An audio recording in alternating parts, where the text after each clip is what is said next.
नमस्कार मित्रों, स्वागत है आप सभी का कुंज क्लासेस में, जहां आप पाएंगे UGC net, JRF, MP set और अन्य प्रतियोगी परीक्षाओं की तैयारी के लिए उत्तम सामग्री और फ्री क्लासेस।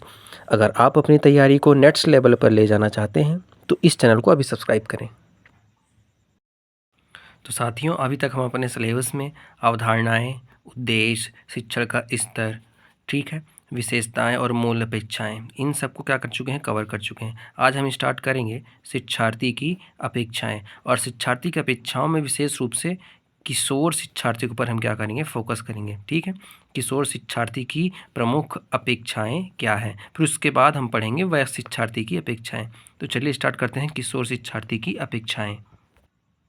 तो साथियों, पहले हम किशोर समझ लेते हैं। किशोर एक ऐसी अवस्था होती है जो हमारे बचपन से वयस्क होने तक के बीच की अवस्था होती है। ठीक है, इसे प्रमुख रूप से 12 से 18 वर्ष के बीच मान सकते हैं। ठीक है, और इस दौरान हमारा प्रमुख रूप से जो शारीरिक और मानसिक विकास है वही होता रहता है। तो चलिए आइए स्टार्ट करते हैं। तो क्या पढ़ने हैं हम, किशोर शिक्षार्थी की अपेक्षाएं। पहली अपेक्षाएं हैं समझ और सहयोग की अपेक्षा। जो किशोर विद्यार्थी होता है उसकी शिक्षण व्यवस्था से या प्रक्रिया से क्या मांग होती है कि उसको समझा जाए और उसका सहयोग किया जाए। ठीक है, इसमें पढ़ते हैं, किशोरावस्था में विद्यार्थी अपनी समस्याओं और चुनौतियों को समझे जाने की अपेक्षा रखते हैं। ठीक है, सिंपल से लिखा हुआ है। उदाहरण, यदि विद्यार्थी किसी विषय में कमज़ोर है तो शिक्षक उसे डांटने के बजाय सहानुभूति और मार्गदर्शन प्रदान करे। तो उदाहरण से भी हमें यही पता चल रहा है कि जो शिक्षार्थी विद्यार्थी होता है वो काफ़ी छोटा है। ठीक है, वो क्या चाहता है कि जो शिक्षक है और जो उसके पेरेंट्स हैं, अभिभावक हैं, वो उनके विचार और भावनाओं और ज़रूरतों को समझें। ठीक है, जो विद्यार्थी होता है वो यही चाहता है कि उसके जो विचार हैं और जो भावनाएं हैं उनको समझा जाए। ठीक है, कौन समझेगा, शिक्षक और अभिभावक। तो चलिए नेक्स्ट पढ़ते हैं। तो नेक्स्ट है स्वतंत्रता की अपेक्षा। तो स्वतंत्रता का मतलब सबको पता है। ठीक है, इंडिपेंडेंस। तो क्या चाहता है बच्चा कि उसे पूरी तरीके से स्वतंत्र रखा जाए। ठीक है, चलिए आइए पढ़ते हैं। इस अवस्था में किशोर और निर्णय लेने की स्वतंत्रता चाहते हैं। ठीक है, जो किशोर विद्यार्थी होता है वो क्या चाहता है, उसे खुला छोड़ दिया जाए, वो किसी भी निर्णय को अपने से ले सके। ठीक, उदाहरण के लिए जैसे प्रोजेक्ट या असाइनमेंट में अपने विचार व्यक्त करने की स्वतंत्रता चाहता होता है। यदि क्लास में कोई बच्चा खड़ा है तो वो डरता रहता है, उसे इस बात का डर रहता है कि यदि वो कुछ बोलेगा तो टीचर्स उसको डांट देंगे। या घर में रहता है तो अभिभावकों से वो डरता रहता है कि किसी भी तरीके का क्वेश्चन वो करेगा तो सभी लोग उसे डांट देंगे कि तुम अभी छोटे हो, कुछ नहीं समझते हो। तो इन सब चीज़ों से वो क्या चाहता है, स्वतंत्रता चाहता है कि उसे विचारों की थोड़ा सा स्वतंत्रता मिल जाए। वो चाहता है बच्चा कि वो अपने विचारों और कार्यों को स्वयं ही निर्धारित करे। ठीक है, चलिए नेक्स्ट पढ़ते हैं, प्रेरणा और प्रोत्साहन। तो प्रेरणा का मतलब होता है मोटिवेशन। ठीक है, प्रोत्साहन का मतलब उससे उत्साहित करते रहना। मान लीजिए कोई बच्चा है, ठीक है, उसका अच्छा प्रदर्शन हुआ है किसी भी एग्ज़ाम में। ठीक है, क्वार्टरली, हाफ ईयरली या फिर एनुअल किसी भी एग्ज़ाम में वो अच्छे मार्क्स पाया है तो उसकी प्रशंसा की जाए।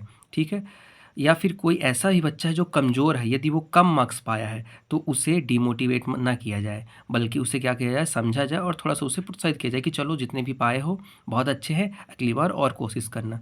तो इसको आप पढ़ लीजिए कि इसको बहुत ज़्यादा समझाने की ज़रूरत नहीं है। चलिए आइए नेक्स्ट देखते हैं क्या लिखा हुआ है, मार्गदर्शन और सलाह। तो साथियों, जो बच्चा होता है ना, जो शिक्षार्थी होता है, उसकी क्या चाहत होती है, उसकी यही चाहत होती है कि उसे अभिभावक और शिक्षक सही दिशा दिखाएं। ठीक है, वो क्या चाहता है कि वो जिस भी आयु में है, ठीक है, उसके करियर, शिक्षा और जीवन के निर्णयों के लिए उचित मार्गदर्शन की आवश्यकता होती है। तो वो चाहता है कि जो टीचर्स है और जो अभिभावक है उसे इस तरीके से गाइड करे कि वो अपने भविष्य में सही दिशा को पकड़ सके। उदाहरण के लिए लिखा हुआ जैसे विषयों का चयन करते समय मार्गदर्शन देना, मतलब जब वो 10th के बाद 11th में जाता है तो उस बहुत ही ज़्यादा कन्फ्यूजन में रहता है कि कौन से सब्जेक्ट्स को चूज़ करे, उसके लिए क्या सही होगा। तो इसमें शिक्षक और अभिभावक उसकी मदद कर सकते हैं। चलिए नेक्स्ट लिखा हुआ है सम्मान और स्वीकृति। तो जो किशोर विद्यार्थी होता है, जो छोटा सा बच्चा होता है, वो चाहता है कि उसको इंडिविजुअल उस पर ध्यान दिया जाए और वो जो भी परफॉर्मेंस दे रहा है उसके लिए उसे सम्मानित किया जाए। ठीक है, क्योंकि छोटे छोटे बच्चे इसी चीज़ों में ज़्यादा खुश रहते हैं। तो लिखा हुआ है विचारों का सम्मान और समाज में पहचान। तो समाज में पहचान उनको मिलना तो काफ़ी मुश्किल हो जाता है और साथ ही क्लास में भी उन्हें नहीं मिलता है। इसी कारण से वो हल्का सा क्या हो जाते हैं, अपने आप को पिछड़ा और कमज़ोर समझने लगते हैं। ठीक है, उदाहरण लिखा हुआ है, कक्षा में उनके विचारों को गंभीरता से लेना। तो वही बात है कि कक्षा में जब कोई भी विद्यार्थी रहेगा, कोई भी वो अपना विचार प्रस्तुत करता है तो चाहता है कि टीचर उसकी बातों को ध्यान से सुने और उस पर अमल करे। तो नेक्स्ट है रुचिकर शिक्षण। तो रुचिकर शिक्षण का मतलब होता है इंटरेस्टिंग टीचिंग मेथड। ठीक है, जो किशोर या फिर छोटा सा जो बच्चा होता है, जब वो पढ़ रहा होता है तो बहुत ही जल्दी वो बोर हो जाता है किसी एक चीज़ को पढ़ते हुए और साथ ही साथ किसी एक मेथड से पढ़ते हुए। तो उसके मेथड को चेंज करते रहना चाहिए। इसमें जो महिला शिक्षक होती हैं वो काफ़ी हेल्पफुल होती हैं बच्चों के लिए। वो क्या करती हैं, गेम आधारित शिक्षण प्रदान करती हैं बच्चों को। खेल खेल में जैसे फ्रूट्स के नाम हो गए और उनको खेल खेल में पहाड़े याद करवाए जाते हैं। ऐसी बहुत सी गतिविधि कराई जाती हैं जिनसे बच्चा का जो मानसिक विकास है और साथ ही साथ उसका इंटरेस्ट दोनों क्या हो, विकसित होता रहे। ठीक है, तो ऐसे टीचिंग मेथड को यूज़ करना चाहिए हमारे शिक्षण व्यवस्था में। ठीक है, तो नेक्स्ट है हमारा भावनात्मक सहारा। तो भावनात्मक सहारा ये बहुत ही ज़्यादा महत्वपूर्ण टॉपिक है, क्योंकि इस अवस्था में बच्चों के अंदर बहुत ही ज़्यादा हार्मोनल चेंजेस होते रहते हैं। ठीक है, तो उनके दिमाग में नई नई चीज़ें आती रहती हैं और साथ ही साथ इस समय तो सोशल मीडिया के असर के कारण वो किसी भी चीज़ से पीछे नहीं रह रहे हैं।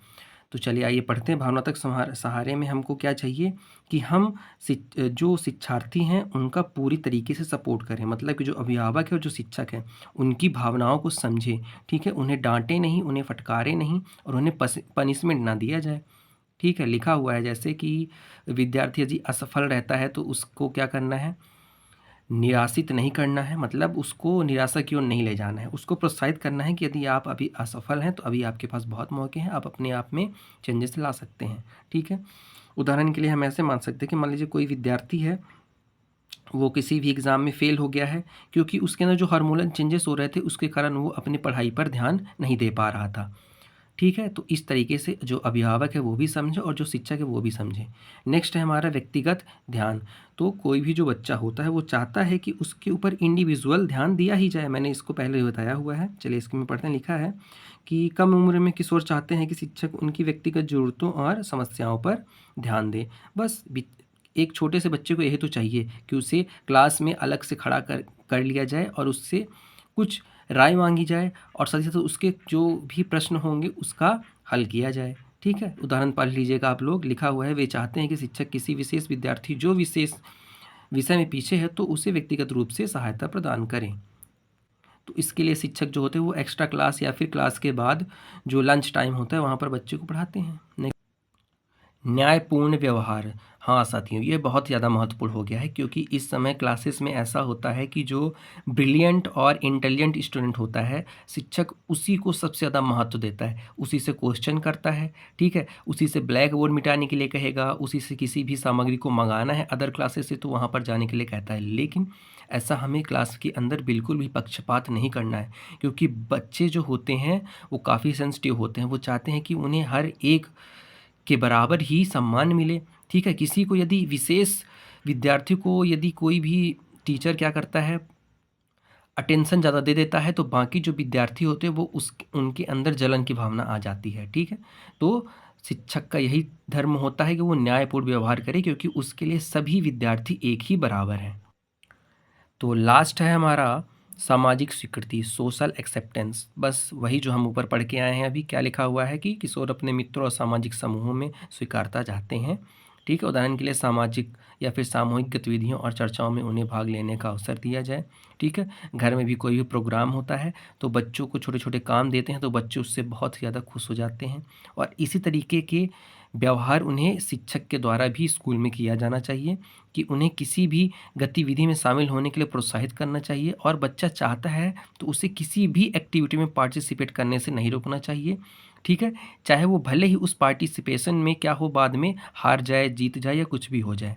ठीक है, उसे डीमोटिवेट बिल्कुल भी नहीं करना चाहिए। तो चलिए साथियों, यहीं पर हम आज की वीडियो को समाप्त करते हैं। यदि वीडियो अच्छा लगा हो, जानकारी अच्छी लगी हो आपको और इस वीडियो से आप देख करके अपने नोट्स को ज़रूर तैयार करते रहिएगा। मैं बार बार बोलता हूँ कि आप नोट्स तैयार करिएगा क्योंकि उसी से आपके दिमाग में सारी चीज़ें फिट होती रहेंगी। तो चलिए आज के लिए इतना ही। धन्यवाद। अब मिलेंगे नेक्स्ट वीडियो में।